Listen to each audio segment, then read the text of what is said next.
Oh, ngayon natanggal ko na. Natanggal ko na to. Ngayon, ang pagtanggal nito, itong ano niyan, ito, merong kita mo rito? Yan.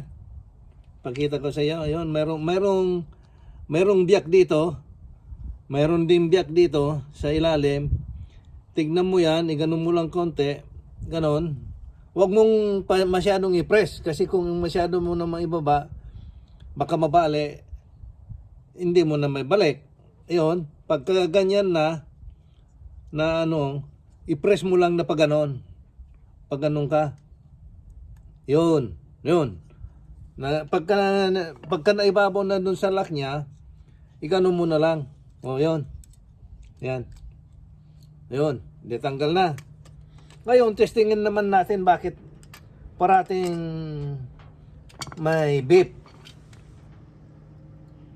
Oh, ito oh. Nakalubog na. Tignan mo ang diferensya oh. Ayun oh. Ito. Yan, marinig mo yan. Ito. Oh, wala na oh, nakalubog na. Baka yan ang may diferensya. Kaya yan ang tingnan natin. Kita mo? O yun. Ano yun mo man, ganun pa rin. Maski hindi mo napindutin. Dapat pagka pindutin mo, saka na lang magtutunog. O hindi mo pindutin. Ayun o. Itong isa, ito yung ipapalit natin. Tingnan ko kung ito yung tama na numero niya. Kaya no, tignan mo. Pagka pinindot mo yan, sa katutunog. Yun. Kita mo? Baka yan ang diferensya. Kaya ang gawin natin ngayon is ibalik natin ito, tapos subukan natin kung umandar, di yan ang diferensya. Pero kung hindi umandar, di meaning hindi yan. Hanapin na naman natin ngayon ulit yung saan yung diferensya niya. Di ba? Ngayon, paanong paglagay? Di ba nakaganon yan? Ganon, nasa baba yan, di ba? Ngayon, ang natin din, ganon din. Yun, ganon din ang ilagay. Paglagay mo. Pagkalagay mo naman, igaganon mo lang. Tapos, kita mo yung sabi ko na i-press mo, ito na oh. Yan, yung i-press para bumaba. Para maipasok mo. Yan. Pagka naman yun ng mo, i-press mo lang na gano'n, no? I-press mo lang na gano'n. Gano'n. Tapos, pasok mo na. Yan. Yan, oh. Hanggang todo na yan. Yun. Ganyan na yan. Ganyan lang yan. Oh. Tapos, ibalik na natin. Ipapakita ko lang sa iyo ang pagbalik. Tapos, ko naman dahil yung pagbalik nito.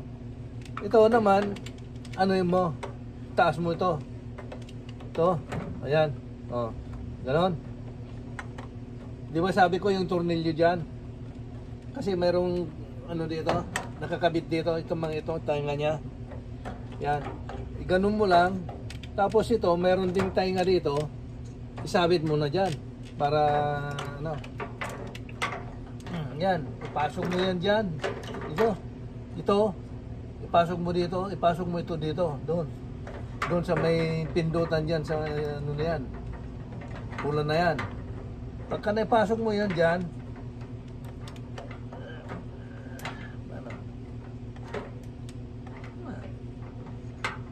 sabit mo na yan dyan, nakapwesto ka na.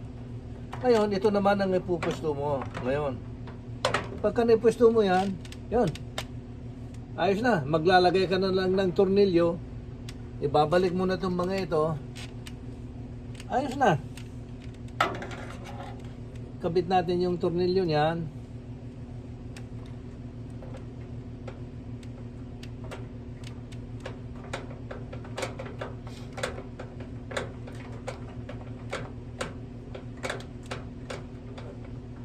Yan.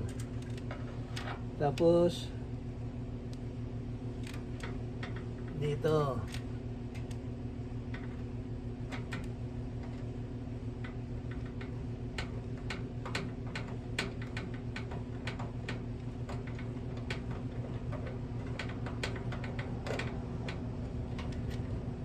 Yun.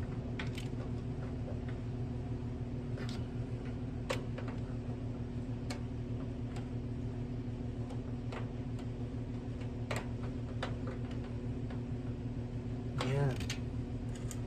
Tapos ito. Ayun. Yan na ang humawag dyan sa board niya. Yung sa mga pindutan.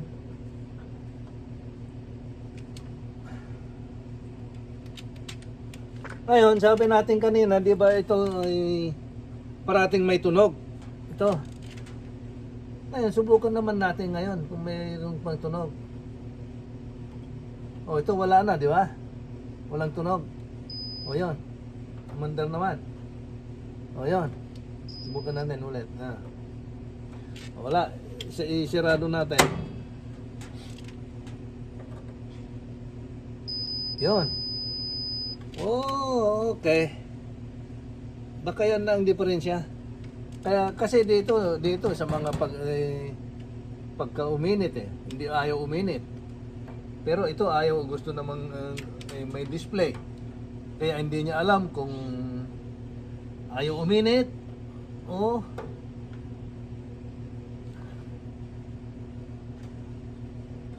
ayaw umandar. Kasi ayaw umandar hindi niya alam. Kaya ngayon ang gagawin natin, aandarin natin muna para malaman natin kung uminit o hindi.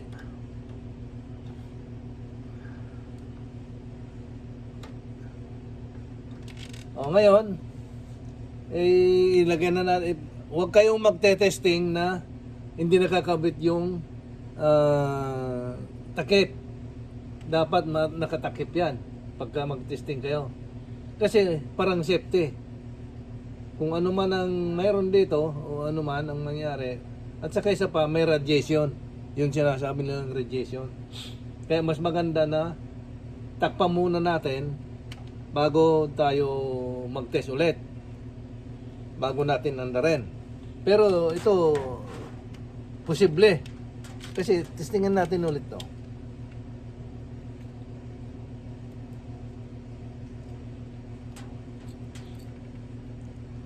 Yan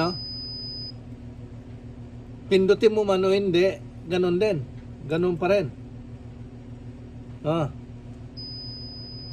Yan, pindutin mo, ganun din. Ayaw. Okay, baka ito na ang diferensya. Kaya tatakpan ko muna. Sisirado ko rin muna tong video natin. Tapos, pagka nag-test tayo, saka ko naman ipakita. Mag-test na tayo. Pero bago natin isaksak, di ba yung continuity na sinasabi ko na pag buo yung niyan, fuse nya. Ngayon, ulitin natin bago natin isaksak. Kasi baka mayroon tayong na mess up na connection. Kaya, anuin natin ulit kung mayroong reading. Pero kung ang reading niya is ganyan, yan, o yung tumutunog na ganyan, o yung 0000, wag yung isaksak. Dahil yun grounded. Baka pumutok yung fuse ninyo. Lalo na kung wala kayong ganito na saksakan. Kasi pag walang kayong ganito na saksakan, didiretso sa breaker. Kaya ngayon, testingin natin. Kung yung sabi ko na yun, ganyan. Yan. 000 o 0.3 or 4.5. Okay lang yon. Pero pagka nag 00 na puro 0, ang kagaya ng ganito, halimbawa, yan, walang may reading, yon, pwede. Maski anong reading. Basta wag lang yung 000. Ayun. Ganon din to, itong may beep. Ganon din yan, may beep. Yun, ganon din, may hindi 00. Yan, pwede nating isaksak yan. Hindi yung grounded.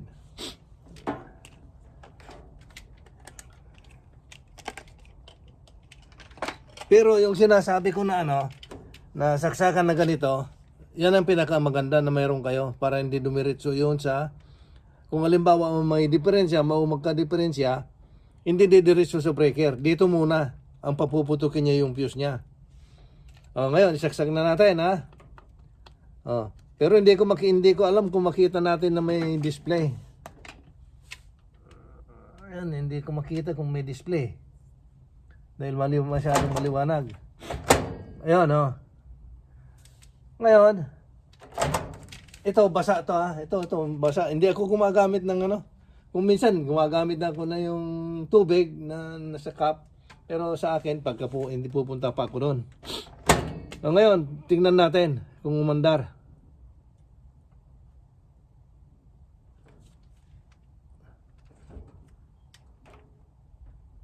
Off. Clear. Start.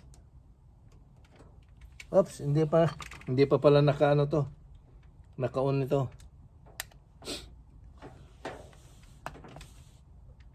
Ayun, may display ata.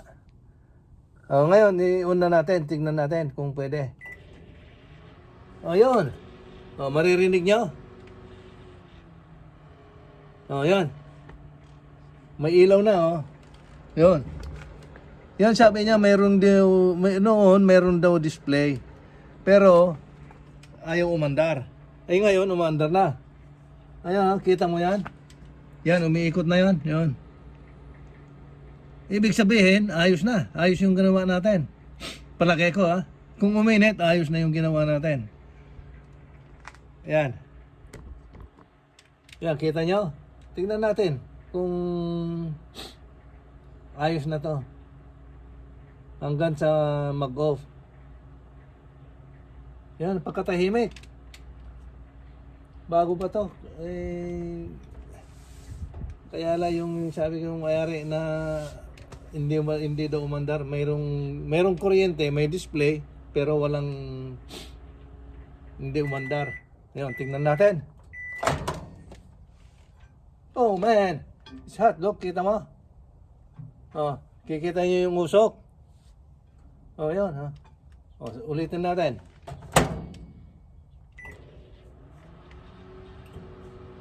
Ibig sabihin, ayos yung ginawa natin.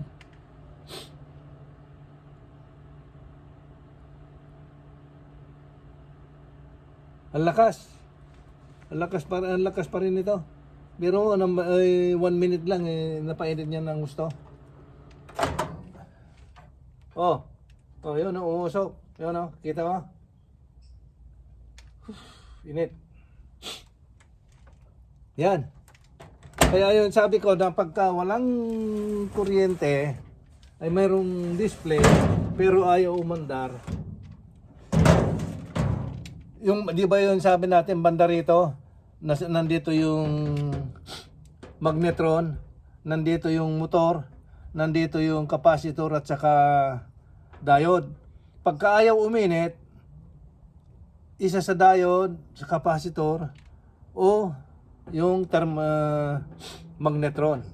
Kasi pero may umandar na, mayroong display, di ibig sabihin dito tayo sa taas, dito yung sa thermostat, saka dito. Yon ang mga natin pagka ayaw uminit, ayaw umandar, at saka dito yung mga display. Yon. Sana kung akala nyo na nakakatulong sa inyo to, panoorin ninyo, okay lang. At siya nga pala, nakalimutan kong sabihin sa iyo na yung kung magbubukas ka, karamihan ng microwave, mayroong ganito na klase ng screw. Ang tawag ko rito, ewan ko, yung iba, mayroon silang ibang tawag Hindi ito Allen wrench. Ang tawag ko dito star. At saka may butil dito. Kaya kailangan din, may butas din to. Yung, star mo. Kasi kung wala, hindi mo basta-basta nabubuksan to. Kasi ayaw pumasok yun Ayan. Ayaw pumasok pagka walang butas. Sige. Pagka nagustuhan nyo naman, Bahala na kayo. Panoorin ninyo kung gusto ninyo. At least, naipakita ko sa inyo na hindi ako basta-basta naluloko yung mga manluloko. Okay? See you on next video. Oh, ito, pwede nang ibenta to. Ayos na. Nagawa na yung diferensya niyan. Okay? Oh, ito, pwede nang ibenta to. Ayos na. Nagawa na yung diferensya niyan. Okay?